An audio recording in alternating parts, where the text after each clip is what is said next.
Hi friends, నా పేరు Venkata Ramarao. Motivation life tip ఛానల్కి స్వాగతం. మనిషి ఓడిపోవడానికి కారణం పరిస్థితులు కాదు, ఆలోచించే శక్తిని కోల్పోయిన ఆ ఒక్క క్షణమే. కొన్నిసార్లు చిన్న సమస్య కూడా పర్వతంలా అనిపిస్తుంది. మనసు గందరగోళంలో పడుతుంది. ఏం చేయాలో తెలియదు. అప్పుడే మన ఆలోచన శక్తి పనిచేయడం ఆపేస్తుంది. ఎందుకు ఇలా జరుగుతుంది? ఎందుకంటే భయం మన మెదడును మూసేస్తుంది, ఆత్మవిశ్వాసం తగ్గిస్తుంది. ఇతరుల మాటలు మన లోపల సందేహాలుగా మారుతాయి.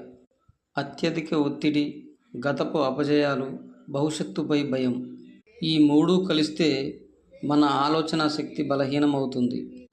కానీ గుర్తుంచుకో, నీ మెదడు బలహీనమైంది కాదు, నీ మనసు అలసిపోయింది అంతే. ఒక్కసారి ఆగి లోతుగా ఊపిరి పీల్చు. సమస్యను కాకుండా పరిష్కారాన్ని ఆలోచించు. భయాన్ని కాకుండా నీ బలాన్ని గుర్తు చేసుకో.